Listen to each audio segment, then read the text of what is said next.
Sesuai judulnya, jadi di video ini kita akan membahas tentang pembiakan dan asai virus. Pokok bahasan cuma ada dua, yakni pembiakan virus yang dilakukan secara in ovo pada telur berembrio, in vivo pada hewan, terutama hewan primata, dan in vitro pada kultur sel. Kemudian kuantifikasi artinya perhitungan virus yang dilakukan dengan metode fisik dan metode biologis. Pembiakan virus pertama kali dilakukan oleh Enders tahun 1949, di mana dia berhasil membiakkan poliovirus dalam suatu jaringan. Klonifikasi virus merupakan standar baku emas untuk memastikan infeksi penyebab penyakit. Ya, jadi kalau seseorang dinyatakan dia terinfeksi virus itu standar baku emasnya itu jika sampel yang diambil dari manusia itu ditumbuhkan dalam suatu kultur sel dan tumbuh itu dinyatakan virus ya. Meskipun ada penunjang lain seperti PCR, kemudian uji serologi itu juga dilakukan ya. Tapi kan kalau untuk virus kan untuk klasifikasi virus itu butuh lab yang khusus, kemudian butuh media dan waktu yang lebih lama gitu ya. Jadi ada beberapa step mungkin yang dilakukan secara cepat, misalnya PCR dan serologi yang dilakukan terlebih dahulu sebelum kultivasi. Tujuan pembiakan virus itu apa? Yang pertama, untuk analisa molekuler, yaitu ekspresi dan strategi replikasi. Yang kedua, karakteristik viral. Kemudian yang ketiga, tes antibodi. Iya, yang tujuan pembiakan virusnya. Kemudian metode pembiakan virusnya ada 3 secara in ovo pada telur berembrio, ya, jadi harus ada telurnya. Kemudian pada in vivo biasanya pada mencit atau hewan primata, dan secara in vitro pada kultur ya. Ada media yang berisi kultur, nanti kita baru inokulasikan virusnya.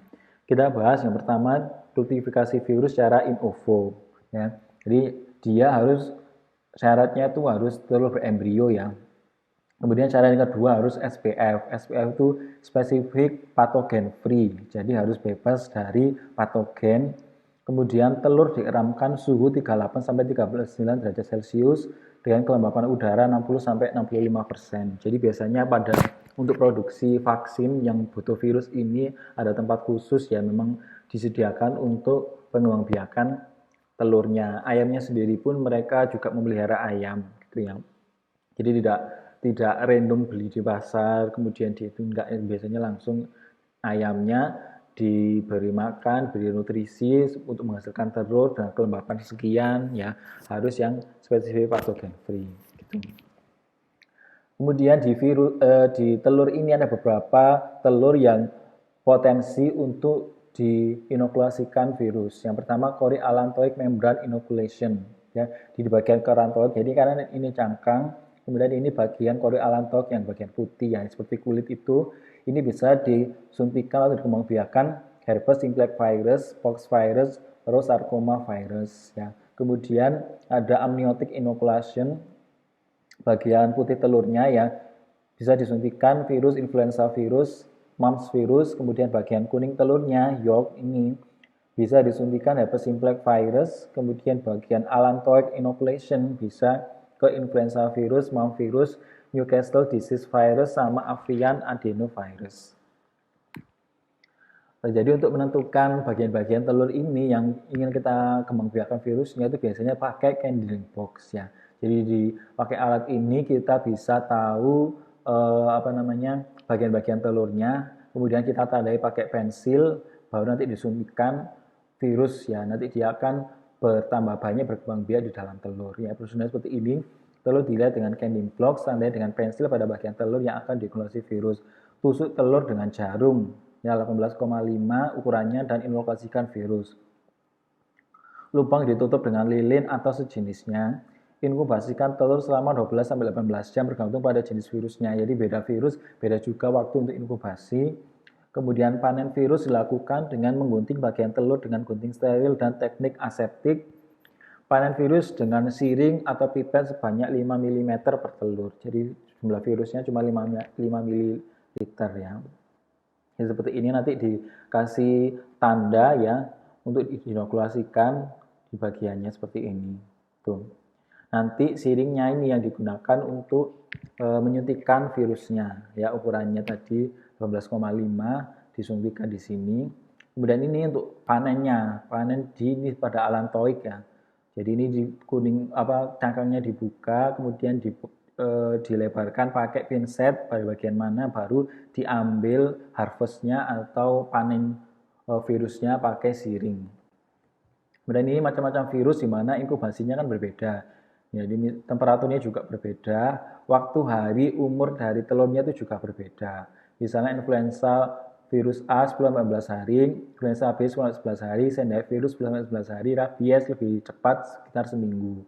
Ya, inokulasinya juga beda, tempatnya, inkubasinya juga berbeda, temperaturnya pun juga berbeda. Udah untuk kultivaris virus yang kedua secara in vivo, jadi biasanya pada hewan primata ya. Mengapa harus hewan? Jadi hewan memiliki karakteristik yang serupa dengan manusia. Kemudian yang kedua lebih mudah dipelajari karena siklus hidup yang pendek. Kemudian tiga, peneliti lebih mudah untuk memberikan kondisi untuk hewannya. Syarat hewan untuk kultur virus apa saja? Yang pertama, hewan uji harus sehat dan terbebas dari penyakit. Yang kedua, memungkinkan untuk menumbuhkan virus melalui berbagai cara. Yang ketiga, hewan uji dapat dipanen virusnya. Yang keempat, metode ini mahal namun masih dipergunakan pada beberapa virus eksotik, tapi sudah mulai ditinggalkan karena berhubungan dengan kehewanan. Jadi itu seperti itu. Jadi mulai ditinggalkan, maka yang telur yang lebih cepat ya panennya. Kalau ini agak lama juga ya. Ini contohnya pada virus herpes simplex virus pada ganglion matanya disuntikkan bisa dipanen di matanya. Kultivasi virus yang ketiga secara in vitro. Ini pakai TC flash itu seperti ini. Jadi medianya ini biasanya kita taruh di sini. Media berisi serum, vitamin untuk pertumbuhan selnya kita taruh di sini.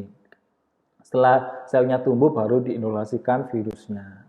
Jadi metodenya seperti ini. Jadi jaringan kita ambil, jaringan kan dari berbagai sel. Selnya ini kita dipisahkan pakai enzim. Ya. Setelah dipisahkan baru kita tumbuhkan di cawan Petri. Nanti kita tunggu sampai dia tumbuhnya banyak, kemudian kita amati. Jadi tipe yang selapis sel ini yang kita ambil, yang ini yang berlapis-lapis ini tidak kita gunakan karena ini berpotensi untuk sel kanker ya. Nanti virusnya itu tidak tumbuh. Gitu. Prosedurnya, jadi prosedur untuk towing dari virus panen virusnya yang pertama ini dari selnya ya. Jadi selnya biasanya ditempatkan di cryotube, jadi bentuknya seperti ini. Ini cryotube ini selnya itu biasanya dimasukkan di freezer yang suhunya minus 100 derajat yang minus ya. Jadi kita harus melakukan thawing ya. Thawing ini kita kondisikan supaya suhu cryotube ini yang awalnya tuh beku menjadi dia lebih cair gitu ya. Untuk kita masukkan transfer vial cryotube ini ke medium. Ini diisi medium. Kemudian disentrifuge dan kecepatan 2000 selama 3 menit. Nanti selnya kita taruh di sini, kita kembangbiakkan gitu ya. Kemudian pakai trisip EDTA untuk memisahkan selnya. Jadi kan sudah dikatakan kalau jaringan itu terdiri dari berbagai sel, nanti kita pisahkan pakai enzim namanya trisip EDTA gitu. Kemudian trisip EDTA ini kalau sudah tumbuh ini bisa kita simpan di cryotube, sisanya ini bisa kita gunakan untuk inokulasi virus. Kultur sel primer, jadi kultur sel itu ada berbagai macam bentuknya ya. Yang pertama kultur sel primer mendispersi sel dari jaringan penjamu, tidak bisa tumbuh lebih dari beberapa kali siklus pembelahan. Kultur sekunder sel lain dapat dibiarkan dalam jumlah terbatas hingga 50 siklus. Kultur sekunder kontinu, kultur sel berkesinambungan, tumbuh lebih lama dan tak terbatas berasal dari jaringan ganas. Contohnya sel HeLa. Sel HeLa ini diperoleh dari wanita yang meninggal karena kanker ya, kanker payudara. Namanya Henrietta Lacks, makanya tulisannya hanya besar, L-nya juga besar. Kultur sel primer, jadi ini jaringannya kita ambil, kita potong pakai enzim yang jadi karena jaringan dari berbagai sel, selnya ini kamu biarkan di sini. Kemudian ada waktu yang banyak sampai jumlahnya selapis, baru kita amati, baru kita suntikan virusnya. Gitu. Ini contoh-contoh sel yang digunakan untuk virus ya. Beda virus, beda juga sel yang digunakan. Misalnya rubella pakai sel vero. Sel vero ini tuh berasal dari sel epitel ginjal kerah hijau Afrika, spesies Cryptococcus gitu ya. Jadi jaringannya dari hewan primata Afrika. Jadi contohnya kan efek cytoplastik seperti lysis cell, ya, nekrosis, pembentukan badan inklusi, pembentukan sel raksasa, dan vokolisasi sitoplasma. Itu yang kita bahas di sini. Ini contoh yang tidak terinfeksi, yang terinfeksi, jadi ada sitopatik efek. Jadi selnya lysis, ya, tidak konfluen lagi. Ini juga contohnya yang lebih detail, jadi tidak infeksi, terinfeksi 5 sampai 8 jam, 24 jam dia sudah lysis gitu lah. Sitopatik efek berbagai virus juga sitopatik efeknya berbeda-beda, itu kan yang lysis. Ada yang berupa badan inklusi, misalnya pada adenovirus, kemudian rabies virus, pox virus, dan arenavirus dan herpes virus. Nah, jadi ini bentuknya badan inklusi, misalnya pada adenovirus, ya, di sini ada badan inklusi, di sini putih-putih, ini mencerminkan bahwa virusnya sudah terinfeksi. Rabies virus ada negris body, ya, ini ada negris body-nya. Kemudian sitoplasmic inclusion pada RSV juga ada di sini. Jadi mengindikasikan adanya virus yang terinfeksi, ya. Ini juga, ini selnya kan normalnya tidak ada ini ada negris body. Jadi selnya sudah terinfeksi. Kemudian mikrotiter metode virus evaluasi dari sampel pakai ini, ya, microplate reader 96 well, ini bisa digunakan di situ. Yang kedua kita bahas tentang kuantifikasi virus, yakni di mana virus itu dapat kita hitung, ya, bisa pakai metode fisik, contohnya pada PCR, RIA, ELISA, uji hemaglutinasi, mikroskop elektron. Kemudian kalau metode biologi pakai plak sama jumlah pustulnya. Kita bahas satu-satu. Yang pertama metode fisik pakai PCR, menentukan jumlah salinan genom virus dalam suatu sampel, dapat dideteksi genom yang infeksius dan non-infeksius. Nah, ini lebih sensitif juga. Kemudian bisa pakai RIA, radioimmunoassay, dan ELISA, enzim link immunosorbent assay. Tidak dapat membedakan partikel virus infeksius dan non. Kadangkala dapat terdeteksi virus yang tidak lengkap. Yang lebih fisik yang lebih disarankan itu memang pakai PCR. Ya. Metode fisik yang selanjutnya pakai uji hemaglutinin, kemampuan virus untuk menghemat aglutinasi eritrosit. Metode yang cepat dan mudah, partikel virus infeksi dan non akan memberikan hasil yang berbeda. Kemudian dihitung langsung dengan mikroskop elektron dan dibandingkan dengan suspensi standar. Ini pakai PCR, ya, alatnya di sini. Nanti kita taruh well-nya tuh di sini. Ya. Prinsip kerja dari PCR, denaturasi, annealing, elongasi. Denaturasi fungsinya untuk melepaskan DNA yang terikat ganda, kemudian annealing untuk menempelkan primernya, mengawali sintesis, di mana DNA ini yang jumlahnya cuma satu bisa jumlahnya banyak, ya, secara in vitro, gitu. Nanti bisa dikuantifikasi berdasarkan ukuran band yang terbentuk. Ya. Kalau ini dia pakai elektroforesis, ya, tadi yang band-bandnya itu digunakan pakai elektroforesis. Ini kita kalau pakai marker, ini sampel yang kita gunakan, dia beratnya berapa, bisa dilihat di sini. Ini misalnya 14, 21, 31. Sampel kita di sini berarti kan kurang lebih sekitar 35 base pair.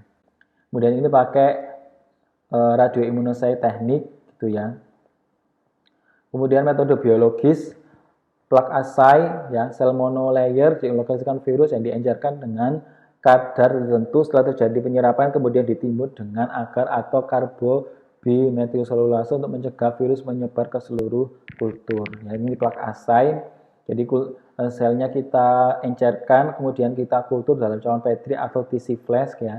Kemudian baru kita hitung plak yang terbentuk itu berapa, bintik-bintik, ya, seperti koloni. Kalau kita menemukan bakteri kan namanya CFU, colony forming unit, bentuknya bulat-bulat. Kalau ini virus namanya PFU, plak forming unit.